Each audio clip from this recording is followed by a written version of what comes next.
Hello everyone. Today I will be presenting on how to integrate curriculum, focusing on specific examples from my special education classroom. This project is the culmination of my coursework at the American College of Education, where I have been pursuing my master's in integrated curriculum. Welcome. My name is Paige Maliner, and I am a special education teacher with 9 years of experience in education. I am excited to share my insights and experiences from the past 8 months of coursework, particularly on curriculum integration. Now, let's dive into an overview of integrated curriculum. So, what is an integrated curriculum? It combines various subjects and disciplines into a cohesive learning experience. Instead of teaching subjects in isolation, integrated learning focuses on a holistic approach, emphasizing the development of skills necessary for life. It is also designed to be child-centered, providing experiences that directly cater to students' interests and needs. What are the benefits of this approach? Integrated curriculum promotes authentic learning by connecting classroom knowledge to real-life situations, helping students solve real-world problems. It also fosters critical skills like identifying, gathering, and using information effectively, while also allowing students to see relationships between different subjects and apply their knowledge in practical ways.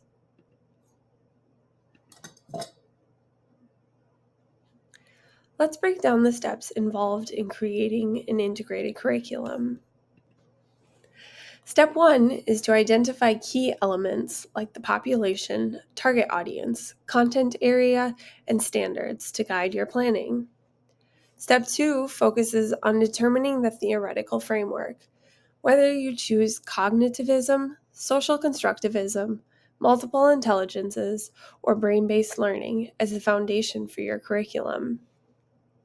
Next, in Step 3, we establish the integration pathway, deciding whether the curriculum will be intradisciplinary, multidisciplinary, interdisciplinary, or transdisciplinary. Once that's in place, Step 4 is to assemble the unit, focusing on desired results, assessment evidence, and learning activities. Then, in Step 5, it is time to teach the unit lessons, putting all the planning into action. Finally, in Step 6, we evaluate the unit using methods like action research, big data analytics, or Kirkpatrick's 4-level model to assess the effectiveness and impact. In the following slides, I will explore each step in greater depth, providing an example of how I integrate reading and social studies into my special education classroom. This will give you a practical view of how the integrated curriculum approach can work in a real-world setting. Now, we will focus on Step 1. First, we consider the population and target audience. At Sunshine Valley Elementary School, we have a total of 385 students in 2nd and 3rd grade, including 13 students in 2nd grade who have individualized education programs, or IEPs. Next, we define the content areas. For this integrated units, we will focus on reading and social studies. Finally, we identify the relevant standards. These include apply phonics and word analysis skills to decode words, use and create calendars and timelines to track time and events, describe historical changes over time using artifacts and records, and describe how community culture reflects its people. These standards provide a framework for our integrated curriculum approach as outlined by the Minnesota Department of Education. After identifying our content area and standards, we move on to Step 2. In developing an integrated curriculum, it is essential to incorporate at least one learning theory to create a comprehensive educational framework. Constructivism is at the forefront of my approach. This theory posits that learners actively construct knowledge through experiences and reflection. It emphasizes collaboration between teachers and students, shifting away from traditional lecturing to hands-on, inquiry-based activities. The focus is on problem solving, with assessments conducted through projects and discussions that deepen understanding. Complementing this, cognitivist learning theory emphasizes the processes involved in accessing, organizing, and recalling information in the brain. It promotes active engagement through critical thinking activities, utilizing methods like concept maps and hands-on demonstrations to build cognitive frameworks. Additionally, the theory of multiple intelligences, developed by Howard Gardner, recognizes that individuals possess varying strengths across 9 intelligences: bodily kinesthetic, interpersonal, intrapersonal, mathematical logical, musical rhythmic, naturalistic, verbal linguistic, and visual spatial. By acknowledging these strengths, educators can foster holistic development through diverse activities such as hands-on projects and debates that cater to different learning styles. Finally, brain-based learning underscores the importance of neuroscience in education. It highlights the need for a safe and supportive learning environment where students feel challenged but not threatened. Engaging methods that promote active learning and critical thinking take precedence, moving away from rote memorization. By integrating one of these 4 theories, you can create a well-rounded educational experience that supports all students. In my classroom, I will be utilizing the constructivist approach to enhance student engagement and learning. Step 3 focuses on establishing the integration pathway, outlining how different subjects will be connected within the curriculum. In an interdisciplinary curriculum design, we emphasize integrating various elements within a single subject area. For instance, we might explore different genres of reading to enhance comprehension skills, all while remaining within the discipline of English language arts. Next, we have interdisciplinary curriculum design. This method combines multiple subject areas to explore a specific issue or theme. It enables students to understand topics from different perspectives while preserving the uniqueness of each discipline. For example, students could analyze a historical event through the lenses of social studies, literature, and art, thereby enriching their overall comprehension. Moving on to the multidisciplinary pathway, this approach integrates diverse disciplines to investigate a common theme or subject, highlighting the distinct contributions of each field. For instance, while exploring the concept of community heritage through time, students might engage with literature that depicts community life, investigate its historical context, and analyze relevant data in math class.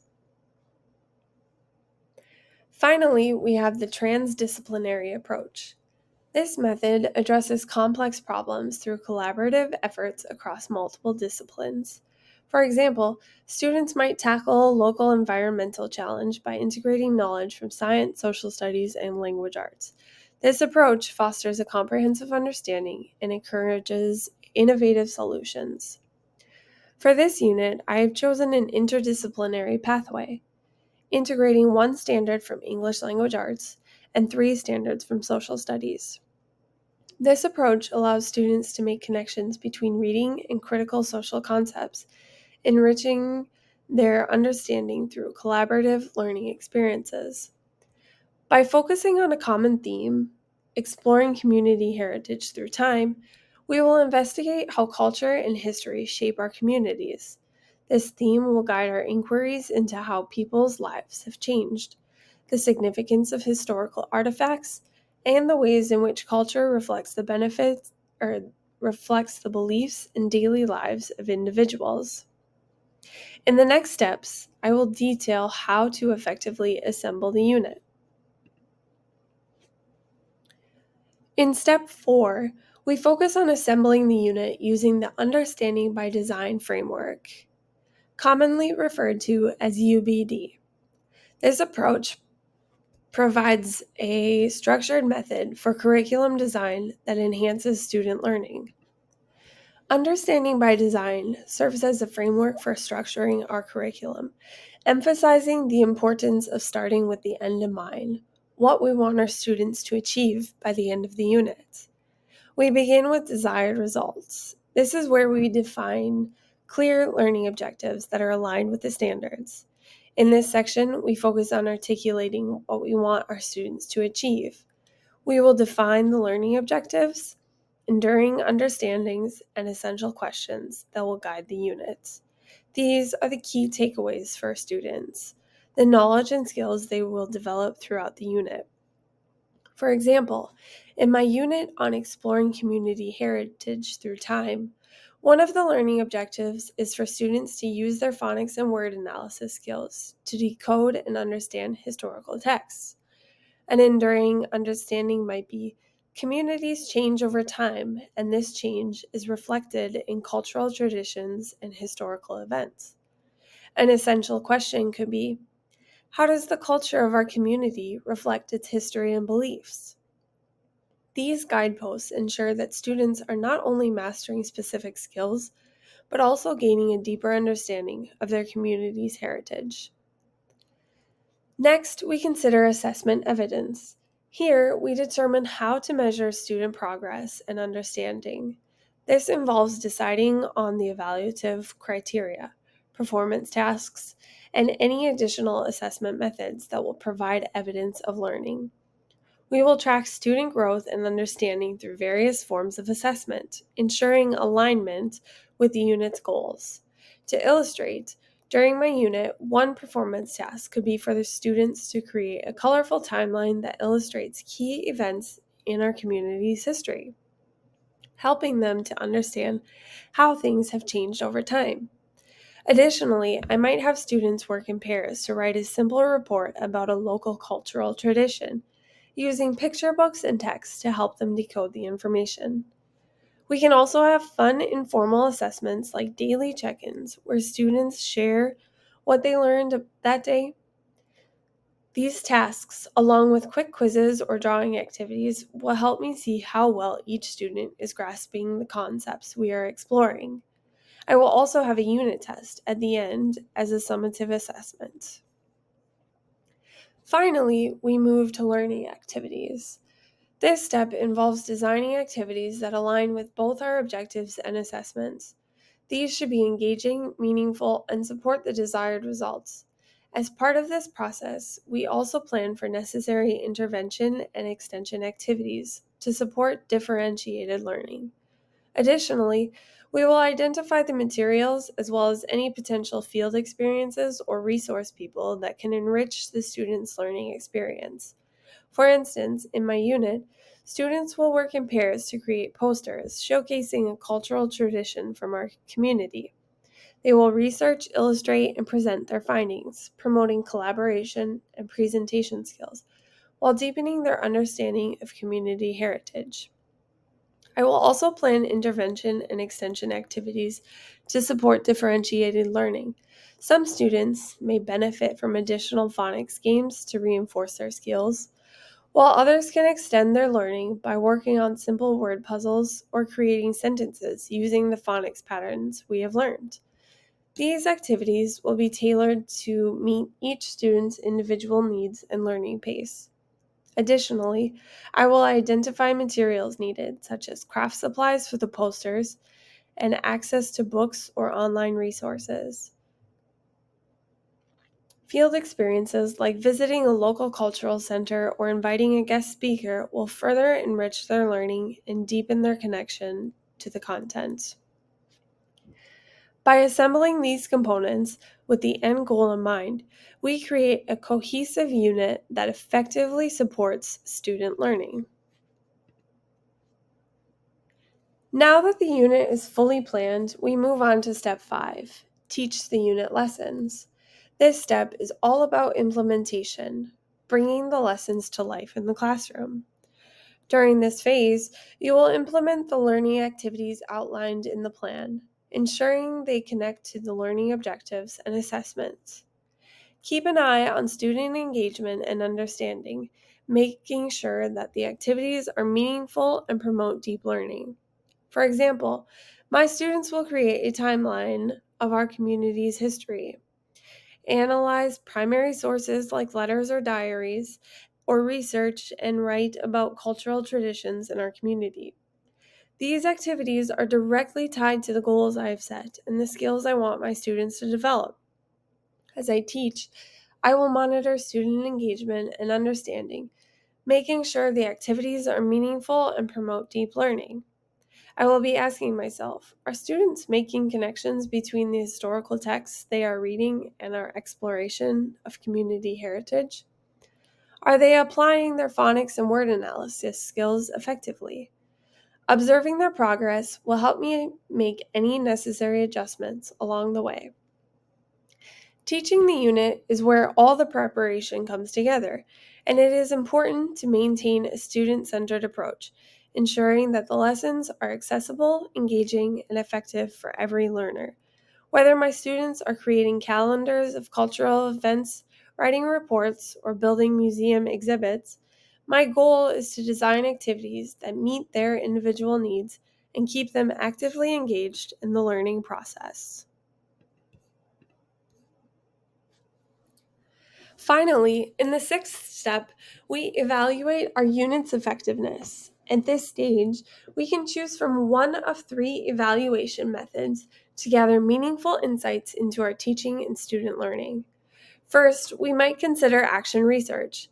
This approach encourages us to reflect on the entire process of designing and implementing the units. We will identify both our successes and challenges, documenting the lessons learned to inform future improvements. This ongoing cycle of evaluation helps us enhance our practices continuously. Next, we can utilize big data analytics. By collecting and analyzing data on student performance and engagement, we can gain a comprehensive view of how our unit impacted learning. Using data visualization tools allows us to identify trends and patterns, which can then inform our future instructional decisions with data-driven insights. Lastly, we have Kirkpatrick's four-level model. This method prompts us to explore four key areas. First, we assess students' reactions to the unit. Did they find it engaging? Next, we measure what knowledge and skills they gained. Then we examine how the unit impacted their behavior and engagement. Finally, we evaluate the overall outcomes and impact of the unit. While all three methods have their strengths, I would choose action research for my unit. Through my research, I found very little about integrating curriculum in special education classrooms. By conducting action research, I can fill this gap in the literature and continuously refine my approach, ensuring that my unit meets the unique needs of special education students and contributes to the body of knowledge in this field. As we wrap up, let's review the 6 key steps in creating an integrated curriculum for special education pull-out model classrooms. 1. Identify the population and standards. We began by identifying our target audience, second grade special education students, and selected the appropriate content areas and standards to guide our instruction. 2. Choose a theoretical framework. We grounded our approach in the constructivist theory, emphasizing student-centered learning where students build their own understanding. 3. Determine the integration pathway. The chosen pathway was interdisciplinary integration, allowing us to blend English language arts and social studies into a cohesive learning experience. 4. Assemble the unit using understanding by design. We crafted our unit using UBD by outlining the desired results, designing assessment activities, and planning engaging learning activities that support differentiation. 5. Teach the unit. Next, we focused on delivering the unit while monitoring student progress, adapting as needed to ensure all learners had access to the content. 6. Evaluation. Finally, we evaluated the effectiveness of the unit using methods like action research, big data analytics, or Kirkpatrick's 4-level model. Curriculum design for all classrooms, especially special education classrooms, requires thoughtful planning, flexibility, and constant reflection. Through these 6 steps, we can create meaningful, engaging, and student-centered learning experiences. I hope you feel inspired to create and explore the world of integrated curriculum. By implementing these 6 steps and embracing a reflective approach, you can develop engaging, meaningful learning experiences that truly meet the diverse needs of your students. Together, we can transform our classrooms into inclusive spaces where every learner thrives. If you have any questions, please reach out. I am here to help. Thank you for your attention, and I look forward to hearing from you.